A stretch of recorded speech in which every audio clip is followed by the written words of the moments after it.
Kehancuran golongan komunis di Indonesia. Abstrak, komunisme pernah menjadi aliran politik yang sangat berpengaruh di Indonesia. Tiga peristiwa penting dalam sejarah Indonesia dikaitkan dengannya, yakni peristiwa 1926, 1948, dan 1965. Namun pokok bahasan tulisan ini adalah pada proses kehancuran mereka pada tahun 1966.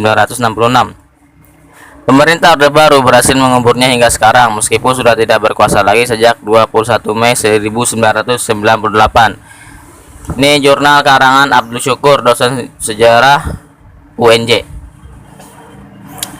Komunisme berasal dari pemikiran Karl Heinrich Marx atau Karl Marx, seorang ilmuwan Jerman yang hidup pada abad ke-19, 1800 sampai 1883.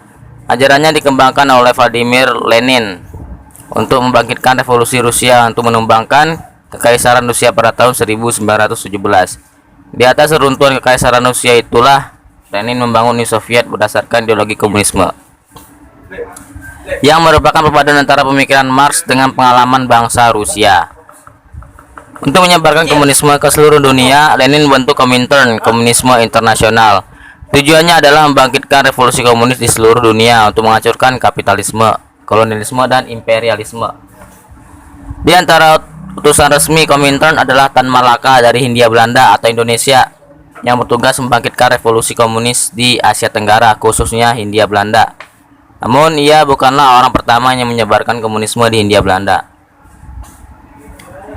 Penyebar komunisme pertama di Hindia Belanda adalah Henricus Joseph Franciscus Marie Sneflit, 1883 sampai 1942.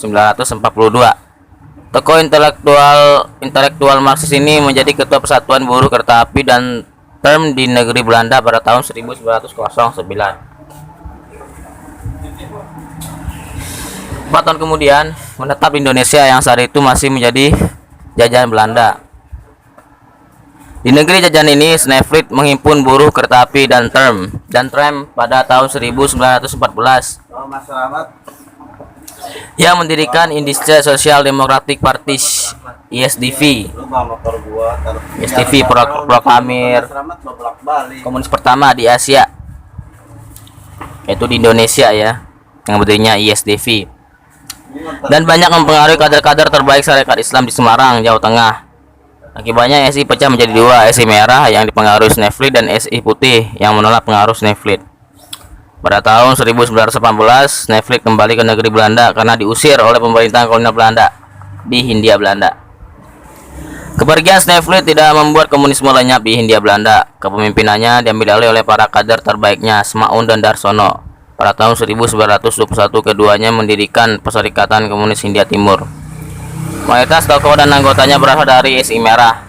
Mereka segera mengubah namanya menjadi Partai Komunis Indonesia seiring dengan kebangkitan nasionalisme di Indonesia. Pengaruh mereka sangat kuat dalam organisasi buruh kereta api dan tram. Saat itu kereta api dan tram merupakan alat transportasi paling modern. Pemerintah kolonial Hindia Belanda mengajukan PKI setelah mereka melancarkan pemberontakan pada tahun 1926 sampai 1927. Banyak tokoh PKI yang dibuang ke Bovendigul, Irian Barat, Irian Jaya, dan sekarang Papua Barat. Bangkitnya golongan komunis sejak tahun 1927, PKI menjadi partai terlarang. Mereka bangkit lagi setelah kemerdekaan Republik Indonesia. Pada bulan Oktober 1945, pemerintah Indonesia mengumumkan pemberlakuan sistem multipartai sehingga berdirilah partai-partai politik berdasarkan ideologinya. Secara garis besar ada 5 aliran dalam pemikiran politik Indonesia sepanjang tahun 1945 sampai 1965, yaitu Islamisme, Komunisme, Nasionalisme, Radikal, Sosialisme Demokrat, dan Tradisionalisme Jawa.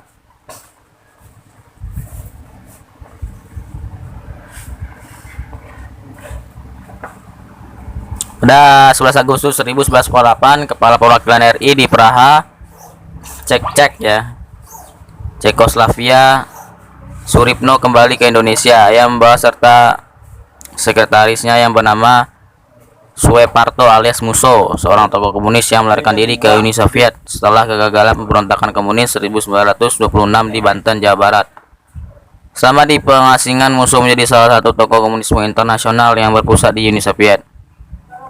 Posisinya inilah yang membuatnya dapat mempengaruhi pimpinan PKI agar menerapkan garis keras dalam perjuangannya. Dalam konferensi PKI pada 26 sampai 27 Agustus 1998, ia diangkat sebagai Sekjen Politbiro PKI. Di bawah kepemimpinannya, jumlah anggota PKI yang segera membesar dari 3.000 menjadi 30.000 setelah musuh berhasil menggabungkan PKI dengan Partai Sosialis Indonesia. Pemuda Sosialis Indonesia atau Pesindo, Sentral Organisasi Buruh Seluruh Indonesia, SOPSI, dan Partai Buruh Indonesia. Mereka melakukan penentangannya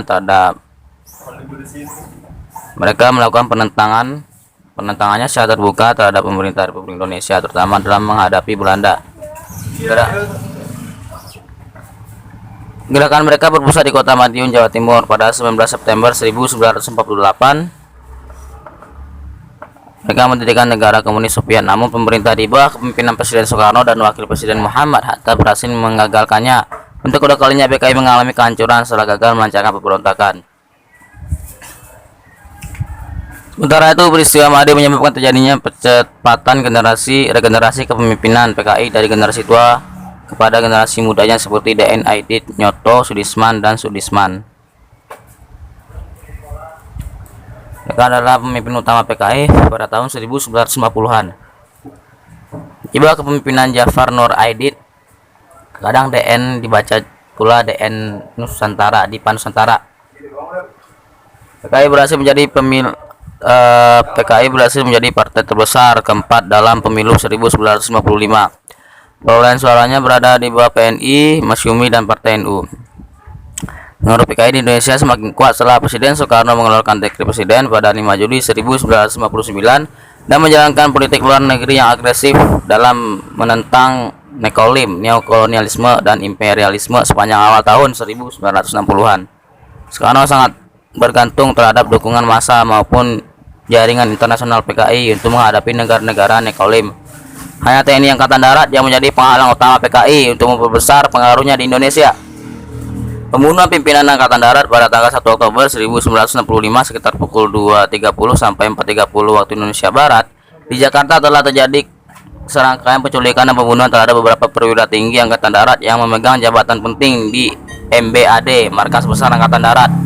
Mereka itu adalah Legend Ahmad Yani, Menato Pangat, Majen R. Suprapto, Majen Haryono Mas Tirto Darmo, Majen S. Parman, Brigjen DI Panjaitan, dan Brigjen Sutoyo Siswa Miharjo.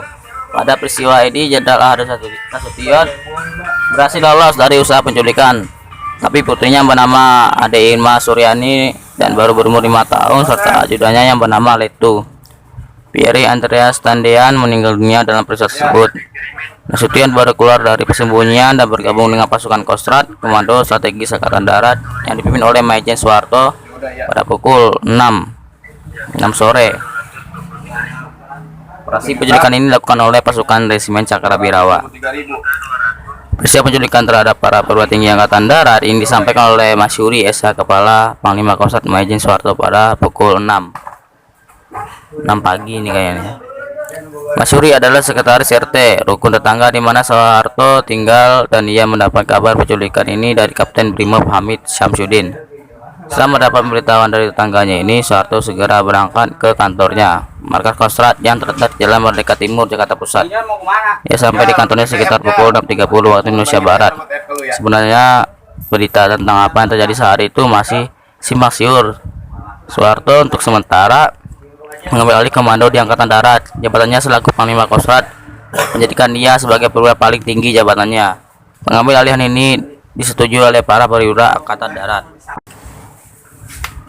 Pada saat yang bersamaan, H. Subhan ZE, salah seorang pimpinan Partai NU, datang ke kantor Kodam 5 Jakarta. Ia menemui Majen Umar Wirahadi Kusuma yang saat itu menjabat sebagai Panglima Kodam 5 Jakarta. Subhan meminta bantuan senjata kepada Umar untuk menghancurkan PKI karena dia yakin peristiwa penculikan ini didalangi oleh PKI, Partai Komunis Indonesia. Hari itu juga Subhan mengadakan kontrak kontak terutama dengan partai dan ormas Islam lainnya untuk penggalangan massa guna membantu Angkatan Darat dalam penghancuran PKI. Hal serupa juga dilakukan oleh Letkol Proyokusumo di lingkungan Intan Muhammadiyah yang membentuk Kokam Korps Komando Angkatan Muda Muhammadiyah. Tindakan penggalangan massa yang dilakukan oleh golongan Islam ini cukup berani karena kabar penculikan sendiri masih simpang siur. Kesimpang siuran ini segera terjawab dengan adanya pengumuman resmi dari Letkol Untung, Komandan Peleton Cakrabirawa. Pada pukul setengah 8 pagi melalui RRI Radio Republik Indonesia Pusat, dia memaklumkan dirinya sebagai pemimpin gerakan 30 September yang telah melakukan penculikan terhadap beberapa perwira tinggi Angkatan Darat. Pada pukul 1 siang, Letkol Untung kembali memberitakan pengumuman yaitu tentang demisionernya Kabinet Dwi Korah dan pembentukan Dewan Revolusi Indonesia. Pengumuman terakhir ini memperjelas tujuan dari gerakan 30 September yaitu mengambil alih kekuasaan Indonesia.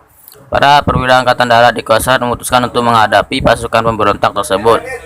Operasi penumpasan ini dipimpin oleh Pangkostrat Maijen Soeharto. Pada pukul setengah 7 waktu Indonesia Barat malam ini ya, ia memerintahkan Komandan RPKAD Resimen Para Komando Angkatan Darat Kolonel Sarwo Edi Wibowo untuk merebut kantor RRI Pusat dan gedung telekomunikasi yang telah dikuasai oleh para pemberontak. RPKAD pasukan elit TNI Angkatan Darat ini dapat menguasai kedua gedung ini dalam waktu hanya beberapa jam. Sementara itu, pasukan pemberontak mundur ke Pangkalan Udara Halim Perdana Kusuma yang terletak di Jakarta Timur. Halim ternyata merupakan pusat kekuatan militer pemberontak karena Halim berada di bawah kekuasaan Angkatan Udara. Pangkostrat Maijen Soeharto segera memerintahkan pasukan RPKAD untuk mengepung daerah Halim. Dalam pengepungan ini, RPKAD dibantu oleh Batalion Para Kujang dan Divisi Liwangi di Jawa Barat. Pengepungan ini sempat menegangkan hubungan antara Angkatan Udara dan Angkatan Darat.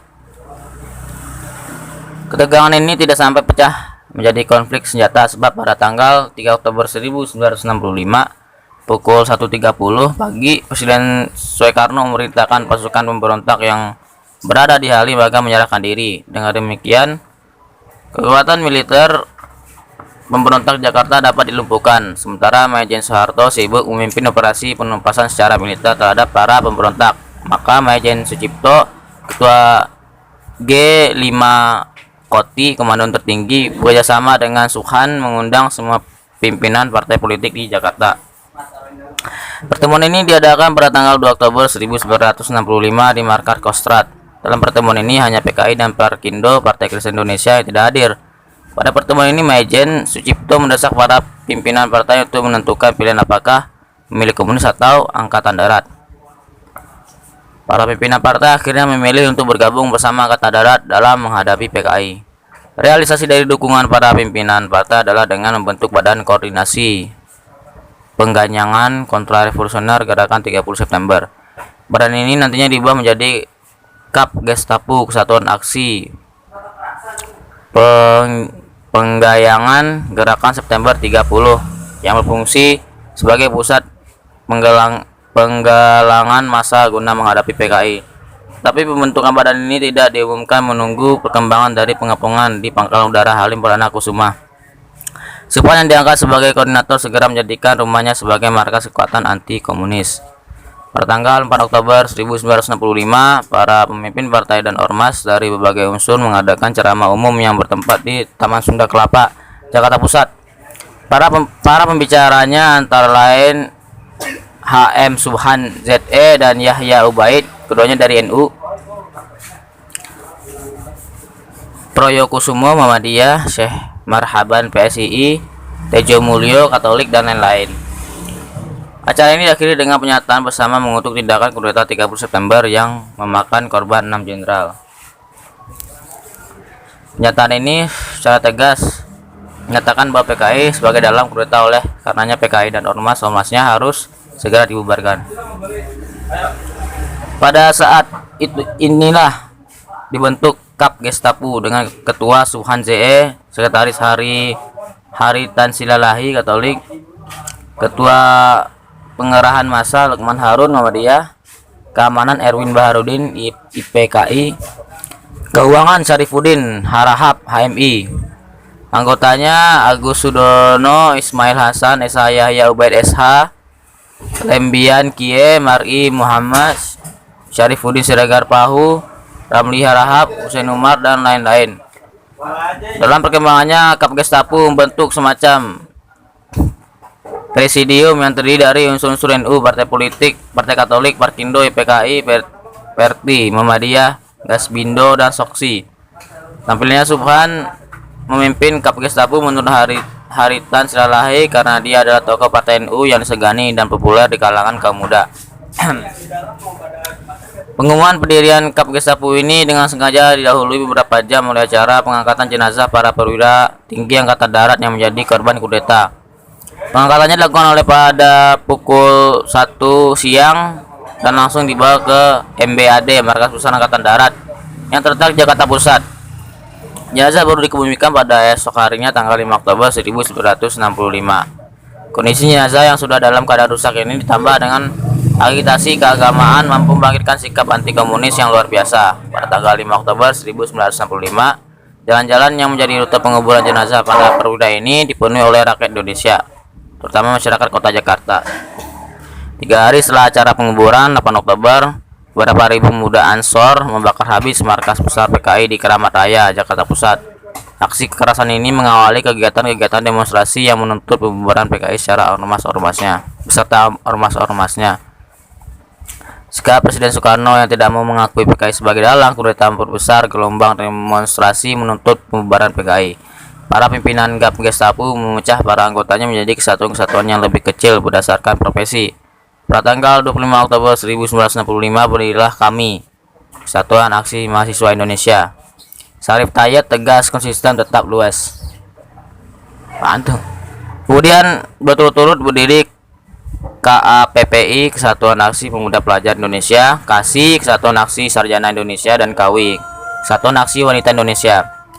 Ormas-ormas Islam terlibat banyak dalam pendirian kelompok Kesatuan Aksi ini, misalnya HMI, Himpunan Mahasiswa Islam, menjadi unsur paling dominan di dalam KAMI.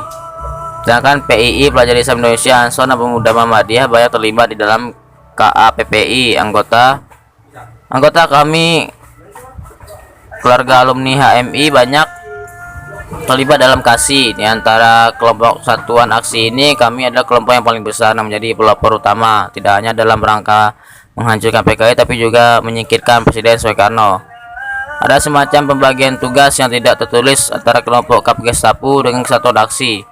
Jika Kap Gestapu mengadakan tekanan kepada pemerintah melalui jalur formal, yaitu melalui DPRGR, Dewan Perwakilan Rakyat Gotong Royong, maka kelompok Kesatuan Aksi menggunakan jalur non formal.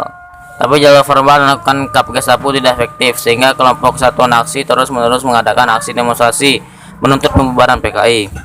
Pada periode inilah dikenal istilah parlemen jalanan. Klimaks dari demonstrasi terjadi pada tanggal 10 Januari 1966, di mana setelah mengadakan seminar di Fakultas Ekonomi UI, kelompok Kesatuan Aksi mengadakan aksi demonstrasi besar-besaran di depan Istana Negara. Dalam demonstrasi ini sampaikan 3 tuntutan. Pertama, pembubaran PKI, kedua, pembersihan aparatur negara dari unsur-unsur PKI, dan ketiga, perbaikan ekonomi. Pemerintah menganggap serius aksi demonstrasi ini, sehingga pada tanggal 15 Januari 1966, Presiden Soekarno memanggil semua Menteri Kabinet Dwikora untuk mengadakan rapat darurat di Istana Bogor. Dalam rapat ini, Presiden Soekarno mendirikan instruksi untuk membentuk Barisan Pendukung Soekarno (BPS). Pembentukan BPS secara langsung dianggap sebagai tukang buat kerusuhan. Tindakan keras ini menambah kebencian Kesatuan Aksi kepada Presiden Soekarno, sehingga tema demonstrasi mereka pun bergeser dari anti PKI menjadi anti Soekarno. Selama akhir bulan Januari sampai awal Maret 1966 sering terjadi bentrokan fisik antara BPS yang didukung oleh Angkatan Laut, Angkatan Darat, dan Angkatan Kepolisian dengan KAMI yang didukung oleh Angkatan Darat, terutama RPKAD. Pasukan RPKAD di bawah pimpinan Kolonel Sarwedi Wibowo memberi pelindungan penuh kepada kami. RPKAD menempatkan pasukan pansernya di UI yang telah menjadi markas kami. Tapi konflik senjata antar pasukan angkatan bersenjata tidak sampai terjadi. Situasi Jakarta semakin genting setelah Presiden Soekarno pada tanggal 24 Januari 1966 memutuskan untuk membubarkan kami. Para pimpinan partai ditekan untuk menandatangani surat keputusan tentang pembubaran kami. Perkembangan Jakarta mempunyai pengaruh kuat ke daerah-daerah. Aksi tuntutan pembubaran PKI diikuti dengan pembunuhan massal para kader maupun simpatisan PKI. Golongan Islam memegang peranan penting dalam pembunuhan tersebut, sehingga daerah-daerah di mana posisi golongan Islam kuat, maka PKI dengan cepat dihancurkan. Para panglima daerah memanfaatkan sikap anti komunis golongan Islam seperti yang dilakukan oleh Maijen Ishak Juarsa di Aceh dan Brigjen Sarwedi Wibowo di Medan. Kedua panglima ini menggalang massa Islam untuk menghancurkan PKI dan PNI yang sebelumnya dikenal mempunyai hubungan dekat dengan PKI. Proses penghancuran PKI di Pulau Jawa, terutama daerah Jawa Tengah dan Jawa Timur, lebih keras lagi, sebab di dua wilayah ini PKI memiliki basis massa yang sama kuat. Di Jawa Timur, anggota NU memegang peranan dominan dalam penghancuran PKI, sementara di Jawa Tengah penghancuran PKI mendapat bantuan dari pasukan RPKAD, tapi anggota NU tetap memegang peranan di dalamnya. Di wilayah Jawa Barat, pengaruh PKI sangat kecil, dan panglima daerahnya Maijen Ibrahim Aji telah lama membekukan aktivitas PKI beserta ormas-ormasnya di Jawa Barat. Proses penghancuran PKI berlangsung di bulan Oktober sampai Desember 1965. Memasuki tahun 1966, kekuatan PKI praktis telah mengalami kelumpuhan.